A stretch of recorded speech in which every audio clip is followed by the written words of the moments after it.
Hi everyone, wings academy के YouTube channel पर एक बार फिर से मेरे सभी साथियों का हार्दिक स्वागत और अभिनंदन है। साथियों, करंट अफेयर्स की क्लास जो आगामी सभी प्रतियोगी परीक्षाओं के लिए अति महत्वपूर्ण है। साथियों, मैं ईश्वर से आशा कर रहा हूँ, ईश्वर से प्रार्थना कर रहा हूँ कि आप सभी साथी स्वस्थ होंगे, मस्त होंगे और अपनी तैयारी को बहुत बेहतर तरीके से कर रहे होंगे। मैं ईश्वर से ये भी प्रार्थना करता हूँ कि इस वर्ष मेरे सभी साथियों को उनका मनोवांछित फल प्राप्त हो, उनको अपनी मंजिल मिले, उनको अपना लक्ष्य प्राप्त हो। साथियों, आज का मोटिवेशनल कोर्स, तू आगे बढ़ मुकुंदर तुझे खुद सलामी देगा। तू आगे बढ़ मुकुंदर तुझे खुद सलामी देगा। तू एक चीज पर हाथ रख, खुदा भी तुझे समंदर देगा। खुदा भी तुझे समंदर देगा, ईश्वर भी तुम्हें समंदर देगा। साथियों, मैं हमेशा कहता हूं, अपने लिए एक छोटा सा टारगेट हमेशा बनाइए और पूरा दिन उस टारगेट को पूरा करने के लिए लगा दीजिए।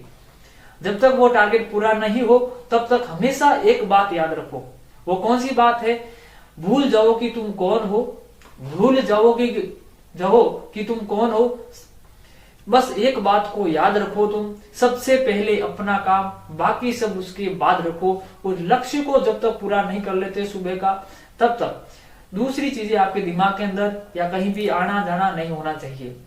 तुम्हारा लक्ष्य सिर्फ इतना होना चाहिए साथियों, खुद को बेहतर करने का, खुद को बेहतर करने का।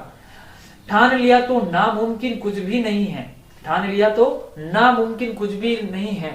बदल दो जो हालात हैं, बदल दो जो हालात है। तुम तो दशरथ मांझी हो रे, जब तक तोड़ोगे नहीं तब तक छोड़ोगे भी नहीं। इसी मोटिवेशनल कोर्स के साथ में शुरुआत करते हैं आज के सेशन की।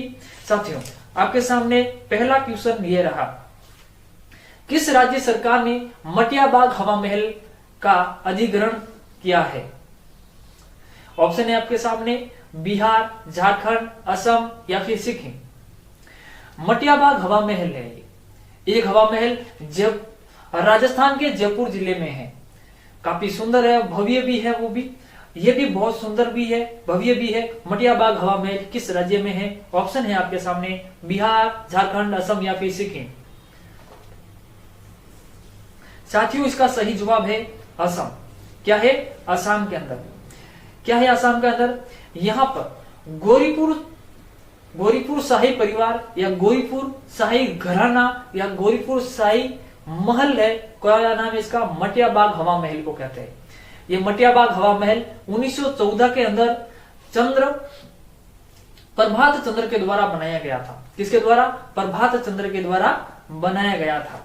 क्या है इसके बारे में देख लीजिए। असम सरकार ने धुबरी जिले में, ये कहां पे स्थित है? धुबरी जिले में गौरीपुर शाही परिवार के ऐतिहासिक मटियाबाग हवा महल को एक विरासत स्थल के रूप में संरक्षित करने के लिए अधिग्रहित किया है। इस धरोहर को क्या करेंगे? संग्रहित करेंगे। ठीक है। गोलपरिया लोक गायिका प्रतिमा पांडे बरुआ की स्मृति में, किसके? प्रतिमा पांडे बरुआ की स्मृति में इसका क्या किया गया है? अधिग्रहण किया गया है। इतनी बात ध्यान रखनी है आपको। महल का निर्माण 1914 में गौरीपुर शाही परिवार के प्रभात चंद्र के द्वारा किया गया है। चित्र के अंदर आपको दिखाया हुआ है, इमेज के अंदर ये दिखाई दे रहा है, ये है आपका मटियाबाग हवा महल। काफी सुंदर और भव्य दिखाई दे रहा है। इसके आगे वाली साइड में ये कुछ तालाब सा दिखाई दे, झील सी दिखाई दे रही है, काफी सुंदर है साथियों। बढ़ते हैं नेक्स्ट क्वेश्चन की तरफ।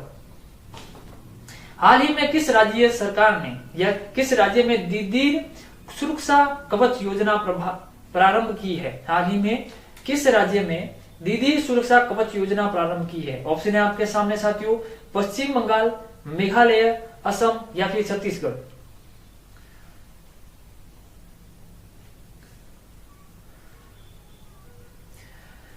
साथियों, इसका सही जवाब है पश्चिम बंगाल। क्या है इसका सही जवाब? पश्चिम बंगाल। और तो पश्चिम बंगाल तो ये रहा आपका मैप के अंदर पश्चिम बंगाल। पश्चिम बंगाल की राजधानी है कोलकाता। यहाँ के चीफ मिनिस्टर है ममता बनर्जी और यहाँ के गवर्नर सीवी आनंदा बोस है। कौन है? सीवी आनंदा बोस है। यहाँ पर सुंदरवन राष्ट्रीय उद्यान है, यहाँ पर बक्सा टाइगर रिजर्व भी है। इतनी बातें इस क्वेश्चन के बारे में आपको ध्यान में रखनी है। फिर मैं बताता हूँ कि दीदी सुरक्षा कवच योजना क्या है। ये अगले वर्ष वहां पे क्या होने वाले हैं? पंचायतों के चुनाव होने वाले। इसके अंदर ज्यादा से ज्यादा लोग इस चुनाव के अंदर भाग लेने मतदाताओं के प्रति जागृति पैदा करने के लिए इस योजना को शुरू किया गया है। इतनी बातें इस क्वेश्चन के बारे में आपको ध्यान में रखनी है। बढ़ते हैं नेक्स्ट क्वेश्चन की तरफ। हाल ही में मध्य प्रदेश में कहां जल पर राज्य मंत्रियों का पहला अखिल भारतीय वार्षिक सम्मेलन का आयोजन किया गया है। ये भारत का अखिल भारतीय वार्षिक सम्मेलन हुआ है मध्य प्रदेश के भोपाल में, इंदौर में, ग्वालियर में या फिर जबलपुर के अंदर। इसमें से सही ऑप्शन क्या होगा साथियों, बताइए। साथियों इसका सही जवाब है भोपाल के अंदर। कहां पे होगा? भोपाल के अंदर यह सम्मेलन हुआ है। तो मध्य प्रदेश, तो ये रहा मध्य प्रदेश आपका। मध्य प्रदेश की राजधानी भोपाल है। मध्य प्रदेश के जो चीफ मिनिस्टर है वो शिवराज सिंह चौहान है। यहाँ के जो राज्यपाल है वो मंगू भाई पटेल है। लोकसभा सीटों की बात करें तो यहाँ पर 29 है और राज्यसभा सीटें 11 है। और यहाँ की विधानसभा सीटों की संख्या के बारे में बात करें तो ये 231 है। क्या है? 231 है। यहाँ पर कान्हा किसली राष्ट्रीय उद्यान है, यहाँ पर पन्ना राष्ट्रीय उद्यान है और यहाँ पर सतपुड़ा राष्ट्रीय उद्यान भी है। इतनी बातें आपको मध्य प्रदेश के बारे में ध्यान में रखनी है। इससे पहले हमने पहला क्वेश्चन देखा था आसाम के बारे में। आसाम के बारे में बता दूं कि यहाँ की जो राजधानी वो है दिसपुर। यहाँ के जो चीफ मिनिस्टर है वो हेमंत बिस्व शर्मा है। गवर्नर यहाँ के जगदीश मुखी हैं। यहाँ की लोकसभा सीटों के बारे में बात करूं, ध्यान से सुनना, यहाँ पर मैप वगैरह कुछ भी नहीं लगाया हुआ है। तो यहाँ की लोकसभा सीटें है 14, यहाँ की विधानसभा सीटें, राज्यसभा सीटें है वो है 7 और यहाँ की जो विधानसभा सीटें है वो है 126। असम के बारे में राष्ट्रीय उद्यान, यहाँ के काजीरंगा राष्ट्रीय उद्यान बहुत फेमस है। यहाँ पर काजीरंगा राष्ट्रीय उद्यान के अंदर एक सींग वाले गैंडे के लिए काजीरंगा राष्ट्रीय उद्यान बहुत फेमस है। इसके अलावा यहाँ पर मानस राष्ट्रीय उद्यान भी है, डिब्रूगढ़ सिखोवा राष्ट्रीय उद्यान भी है। ठीक है, इतनी बातें आपको आसाम के बारे में भी पता होनी चाहिए। बढ़ते हैं नेक्स्ट क्वेश्चन की तरफ। एनटीपीसी द्वारा पहली हरित हाइड्रोजन मिशन परियोजना को कहां प्रारंभ किया है? एनटीपीसी यानी कि national thermal power corporation, national thermal power corporation के द्वारा पहली हरित हाइड्रोजन मिशन परियोजना को कहां प्रारंभ किया गया है साथियों? ऑप्शन आपके सामने है, तमिलनाडु, गुजरात, गोवा या फिर केरल। साथियों इसका सही जवाब है गुजरात। क्या है इसका सही जवाब साथियों? कहां है? गुजरात है। और गुजरात तो ये फिर एनटीपीसी क्या है इसके अंदर? एनटीपीसी यानी कि नेशनल थर्मल पावर कॉर्पोरेशन और गुजरात गैस लिमिटेड, इन दोनों की संयुक्त परियोजना है ये। किसकी? गुजरात गैस लिमिटेड और एनटीपीसी की यह संयुक्त परियोजना है। इसके द्वारा पाइप नेचुरल गैस के द्वारा, इसके अंदर पाइप नेचुरल गैस के अंदर ही क्या मिलाएंगे? हाइड्रोजन मिलाएंगे। नेटवर्क में भारत का पहला ग्रीन हाइड्रोजन ब्लेडिंग ऑपरेशन शुरू किया गया है। इससे काफी बड़ा फायदा भी होगा हमारी इकोनॉमी के अंदर। अगला क्वेश्चन आपके स्क्रीन पर यह रहा, कौन सा विंटेज वाहनों, दुपहिया और चौपहिया दोनों के लिए अलग पंजीकरण प्रक्रिया करने वाला भारत का पहला राज्य बना है? विंटेज वाहनों के लिए किस राज्य ने पंजीकरण, अलग से पंजीकरण प्रक्रिया प्रारंभ की है? ऑप्शन आपके सामने है साथियों, उड़ीसा, झारखंड, छत्तीसगढ़ या फिर पश्चिम बंगाल। साथियों इसका जो सही जवाब है वो है उड़ीसा। क्या है? उड़ीसा इसका सही जवाब है। आगे बढ़ते हैं। उड़ीसा तो ये रहा आपका मैप के अंदर उड़ीसा। उड़ीसा की राजधानी भुवनेश्वर है। यहाँ के जो मुख्यमंत्री यहाँ के नवीन पटनायक है, राज्यपाल गणेशी लाल है। लोकसभा सीटें यहाँ की 21 है और राज्यसभा सीटों की संख्या 10 है और यहाँ के जो विधानसभा सीटों की संख्या वो है 147 है साथियों। यहाँ के लोक नृत्य की बात करूं तो यहाँ पर छऊ, पैका, सवारी संचार, गुमरा, मुदारी, गरुड़ वाहन आदि है। यहाँ की लोक नृत्य को छऊ, पैका, सवारी संचार, गुमरा, दुमारी, गरुड़ वाहन आदि हैं। अगर उड़ीसा का नाम आए और वहां पर जगन्नाथ भगवान का नाम ना आए, यहाँ पर पूरी जगन्नाथ मंदिर भी है और यहाँ पे कोणार्क मंदिर यानी कि ब्लैक पेगोडा है। यहाँ पे चिल्का झील कहाँ पे? उड़ीसा के अंदर है और महेंद्रगिरी पर्वत भी कहाँ पे है? उड़ीसा के अंदर है। इतनी बातें इस क्वेश्चन के बारे में आपको ध्यान में रखनी है साथियों। बढ़ते हैं नेक्स्ट क्वेश्चन की तरफ। स्मार्ट कार्यक्रम का उद्देश्य है। स्मार्ट कार्यक्रम का क्या उद्देश्य है? खेती में नई तकनीकों का प्रयोग करना। ऑप्शन नंबर 2, डिजिटल बोर्ड द्वारा शिक्षा प्रदान करना, जो हम दे रहे हैं अभी आपको। डिजिटल भुगतान को बढ़ावा देना। आयुर्वेद में वैज्ञानिक अनुसंधान का बढ़ाना।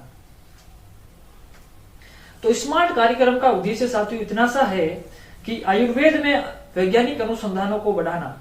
हमारा भारत देश आयुर्वेद के लिए बहुत ज्यादा जाने जाने वाला है। यहाँ पर स्वदेशी अभियान चलाए जाते हैं और इसके अंदर आयुर्वेद इसके अंदर से अहम है। साथियों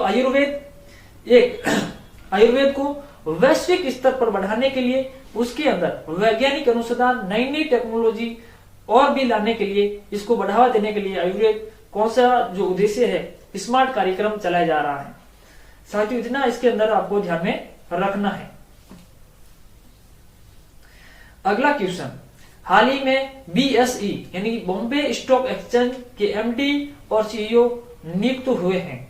ऑप्शन है आपके सामने, सुंदर रमन राममूर्ति, केशव बंसल, रविंद्र टक्कर या फिर राहुल शर्मा। इसमें से सही जवाब कौन सा होगा साथियों बताइए। हाल ही में BSE यानी कि बॉम्बे स्टॉक के MD और CEO नियुक्त हुए हैं, तो आपका सही जवाब है साथियों वो है सुंदर रमन राममूर्ति। सुंदर रमन राममूर्ति। ये BSE बॉम्बे स्टॉक एक्सचेंज क्या है इसके बारे में समझते हैं। इसकी स्थापना 1875 के अंदर 9 जुलाई 1875 के अंदर होती है। ये एशिया का पहला सबसे तेज स्टॉक एक्सचेंज है। सबसे तेज, ये एक शेयर मार्केट का एक प्लेटफॉर्म है यहाँ पे, जहां पर लोग यहाँ पे इन्वेस्ट करते हैं। इसका जो मुख्यालय है वो है मुंबई के अंदर। लोकप्रिय यह BSE के रूप में जाना जाता है। जब इसकी स्थापना हुई 1875 के अंदर, तो उस समय इसका बॉम्बे स्टॉक एक्सचेंज नाम नहीं था, तो उसका नाम क्या था? The native share and stock brokers association. क्या था? The native share and stock brokers association इसका नाम था। ठीक है, इतनी बातें इस क्वेश्चन के बारे में आपको ध्यान में रखनी है। ये शेयर मार्केट का है। ठीक है, आगे बढ़े। भारत की पहली आत्मनिर्भर मानव अंतरिक्ष उड़ान गगनयान कब लॉन्च होगी? भारत की आत्मनिर्भर मानव अंतरिक्ष उड़ान गगनयान कब लॉन्च होगी साथियों? ऑप्शन है आपके सामने 2023 में, 2024 में, 2025 में या फिर 2026 में। साथियों इसका जो सही जवाब है वो है 2024 के अंदर हमारी आत्मनिर्भर मानव अंतरिक्ष उड़ान गगनयान लॉन्च होगी। ये भारत की संपूर्ण पूरी की पूरी टेक्नोलॉजी पर आधारित होगी। ये हमारी स्वदेशी टेक्नोलॉजी पर आधारित ये मानव अंतरिक्ष उड़ान होगी, जिसका नाम है गगनयान। इतनी बात इसके अंदर आपको ध्यान में रखनी है। कब होगी? ये हमारी आन बान शान गगनयान 2024 में लॉन्च होगी। हाल ही में अम्बेडकर ए लाइफ पुस्तक किसने लॉन्च की है? हाल ही में अम्बेडकर ए लाइफ पुस्तक किसके द्वारा लॉन्च की गई है? इसके अंदर ऑप्शन है आपके सामने साथियों, शशि थरूर, योगेंद्र सिंह यादव, अभयानंद या वैभव पुरंदरे। क्या नाम है? तो इसका सही जवाब है साथियों शशि थरूर। क्या नाम है इसका सही नाम? शशि थरूर। शशि थरूर की यह बहुत पुस्तक एक और भी है, an era of darkness, the British empire in India. क्या है? An era of darkness, the British empire in India. इनको 2019 के अंदर साहित्य अकादमी पुरस्कार भी मिला था। कब? 2019 के अंदर। इतनी बातें इस क्वेश्चन के बारे में आपको ध्यान में रखनी है। शशि थरूर की पुस्तक का नाम क्या है? An era of darkness. यहाँ पे लिखा हुआ है an era of darkness, the British empire in India. इसके लिए इनको साहित्य अकादमी पुरस्कार का मिला, तो वो मिला है 2019 के अंदर। इतनी बातें इस क्वेश्चन के बारे में आपको ध्यान में रखनी है। बढ़ते हैं नेक्स्ट क्वेश्चन की तरफ साथियों। हाल ही में भारत पे के CEO कौन नियुक्त हुए हैं? हाल ही में भारत पे के CEO कौन नियुक्त हुए हैं? इससे पहले वाले वीडियो के अंदर भी मैंने इसका क्वेश्चन लिखाया था कि किसने इस्तीफा दिया भारत पे से। तो इसका सही जवाब क्या होगा? नलिन नेगी, सुहेल समीर, जितेंद्र सिंह या इसमें से कोई नहीं। तो साथियों इसका जो सही जवाब है वो है नलिन नेगी ने क्या है नियुक्त हुए ये CEO। और भारत पे के किसने अभी इस्तीफा दिया है सीईओ के रूप में? तो सुहेल समीर ने इन्होंने क्या दिया है? इस्तीफा दिया है। भारत पे ये डिजिटल पेमेंट करने की एक एप्लीकेशन है, यह संस्था है, और इसकी जो फाउंडर है असनीर ग्रोवर, जो आपने शार्क टैंक के ऊपर देखा होगा, जो शो आता है इन्वेस्टर्स का, उसके अंदर आपने इसको देखा होगा।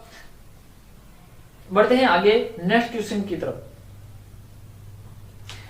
हाल ही में मशहूर सुमित्रा सेन का निधन हो गया, वह कौन थी? ऑप्शन है आपके सामने साथियों, वह कौन थी? सुमित्रा सेन कौन थी? गायिका थी, एथलीट थी, अभिनेत्री थी या फिर पत्रकार थी?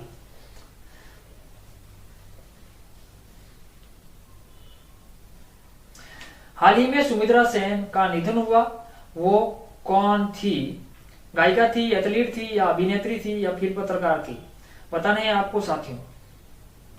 तो इसका सही जवाब है साथियों, वो एक गायिका थी। क्या थी? एक गायिका थी। ये बंगाली गायिका थी। कैसी थी? बंगाली गायिका। बंगाली गायिका यानी कि वो रविंद्रनाथ टैगोर के द्वारा लिखे गए प्रेम और भक्ति के गीतों को गाया करती थी, बहुत मशहूर थी। सुमित्रा सेन का निधन हाल ही में हुआ है। इतनी बातें आपको ध्यान में रखनी है। ये एक बंगाली गायिका थी, इतना भी ध्यान रखना इसके अंदर। देश में बेरोजगारी दर दिसंबर में बढ़कर कितने प्रतिशत पहुंच गई है? अगला क्वेश्चन आपके सामने है साथियों। देश में बेरोजगारी दर बढ़कर के कितने प्रतिशत हो गई है दिसंबर के अंदर? 8.3%, 7.5%, 6.6% या 9%? साथियों इसका सही जवाब है 8.3%। साथियों और भी मैं बता देता हूं, 8.3% बेरोजगारी दर बढ़ चुकी है। भारत का सबसे अहम यानी कि सबसे बड़ा राज्य कौन सा है जिसके अंदर सबसे अहम यानी कि सबसे ज्यादा बेरोजगारी किस राज्य के अंदर है? तो साथियों वो राज्य है हरियाणा। हरियाणा के अंदर सर्वाधिक बेरोजगारी है। उसके बाद आता है राजस्थान का नाम। किसका नंबर आता है? राजस्थान का नंबर आता है सेकंड नंबर ऑफ बेरोजगारी के लिए। तो सर्वाधिक बेरोजगारी हरियाणा, उसके बाद में राजस्थान है। और देश के अंदर कितनी बढ़ गई है? 8.3% बढ़ चुकी है हमारी बेरोजगारी दर। बढ़ते हैं नेक्स्ट क्वेश्चन की तरफ। 6 जनवरी 2023 को CSIR का मतलब council of scientific and industrial research क्या है? 6 जनवरी 2023 CSIR council of scientific and industrial research वैज्ञानिक और औद्योगिक अनुसंधान परिषद ने कौन सा देशव्यापी अभियान शुरू करने की घोषणा की है? साथियों CSIR के द्वारा कौन सा अभियान शुरू करने की घोषणा की है? 6 जनवरी को ये स्टार्ट हो जाएगा। तो ये इसके अंदर से कौन सा होगा? 1 वीक 1 लैब या 1 मंथ 1 लैब, 1 वीक 2 लैब या इसमें से कोई नहीं? साथियों इसका जो सही जवाब है वो है 1 week 1 lab. 1 week 1 lab. Council of scientific and industrial research यानी कि वैज्ञानिक और औद्योगिक अनुसंधान परिषद, इसका अध्यक्ष कौन होता है? इसका अध्यक्ष है वर्तमान में हमारे प्रधानमंत्री नरेंद्र मोदी। इसका अध्यक्ष कौन होता है? देश का प्रधानमंत्री होता है। और इसका उपाध्यक्ष केंद्रीय विज्ञान और प्रौद्योगिकी मंत्री जितेंद्र सिंह है। उपाध्यक्ष कौन है इस संस्था के? जितेंद्र सिंह है, वैज्ञानिक और औद्योगिक अनुसंधान परिषद के उपाध्यक्ष। ठीक है। और इन्होंने क्या स्टार्ट किया अभी? 1 वीक 1 लैब देशव्यापी अभियान शुरू किया है। इतनी बातें इस क्वेश्चन के बारे में आपको ध्यान में रखनी है। बढ़ते हैं नेक्स्ट क्वेश्चन की तरफ। हाल ही में किस देश ने चीन के सहयोग से पोखरा रीजनल इंटरनेशनल एयरपोर्ट का उद्घाटन किया है? हाल ही में किस देश ने चीन के सहयोग से पोखरा रीजनल इंटरनेशनल एयरपोर्ट का उद्घाटन किया है साथियों? ऑप्शन है आपके सामने, पाकिस्तान, श्रीलंका, नेपाल या फिर भूटान। तो साथियों इसका जो सही जवाब है वो है आपका नेपाल। क्या है? नेपाल। तो नेपाल तो ये रहा आपका मैप के अंदर नेपाल, जो भारत के जस्ट ऊपर वाली स्थिति के अंदर है। इसकी राजधानी काठमांडू है। इसकी जो मुद्रा नेपाली रुपया है, क्या है, इसकी मुद्रा का नाम है नेपाली रुपया और इसकी राजधानी काठमांडू है। वहां के प्राइम मिनिस्टर हाल ही में बने पुष्प कमल प्रचंड है। कौन है? पुष्प कमल प्रचंड है। इतनी बातें आपको नेपाल के बारे में ध्यान में रखनी है। बढ़ते हैं नेक्स्ट क्वेश्चन की तरफ। अगला क्वेश्चन आपके सामने है, हाल ही में 46वें अंतरराष्ट्रीय कोलकाता पुस्तक मेले का थीम देश कौन सा बना है? हाल ही में 46वें अंतरराष्ट्रीय कोलकाता पुस्तक मेले का थीम देश कौन सा बना है, इसके बारे में आपको बताना है। तो साथियों, इसका जो सही जवाब है वो है स्पेन। किसको बनाया है थीम देश? तो बना है स्पेन को बनाया है। इतना इसके अंदर आपको ध्यान में रखना है। बढ़ते हैं नेक्स्ट क्वेश्चन की तरफ साथियों। हाल ही में किस देश ने एशियाई प्रशांत डाक संघ का नेतृत्व संभाला है? हाल ही में किस देश ने एशियाई प्रशांत डाक संघ का नेतृत्व संभाला है? ऑप्शन है श्रीलंका, भारत, बांग्लादेश या इसमें से कोई नहीं। तो साथियों, इसका जो सही जवाब है, हमारा देश भारत ने एशियाई प्रशांत डाक संघ का नेतृत्व संभाला है। किसका? एशियाई प्रशांत डाक संघ का क्या किया है? नेतृत्व संभाला है। इसका क्या कार्य है? ये डाक व्यवस्था को सुचारू रूप से बढ़ाने के लिए, सुचारू रूप से परिवहन करने के लिए इसकी स्थापना और इसने बार भारत इसका क्या बना है? नेतृत्व संभाला है, यानी कि इसका अध्यक्ष बना है। भारत के अंदर इस समय इस वर्ष G20 का शिखर सम्मेलन भी हो रहा है। इस समय भारत एशियाई प्रशांत डाक संघ का नेतृत्व भी संभाल रहा है। ये हमारे लिए, आत्मनिर्भर भारत के लिए सौभाग्य की भी बात है। Thank you for watching my video. अगर आपको ये क्लास अच्छी लगती है, हेल्पफुल लगती है, तो अपने साथियों के साथ में इसको जरूर शेयर कीजिए। अगर आप हमारे चैनल पर नए हैं साथियों, तो हमारे चैनल को सब्सक्राइब जरूर करें।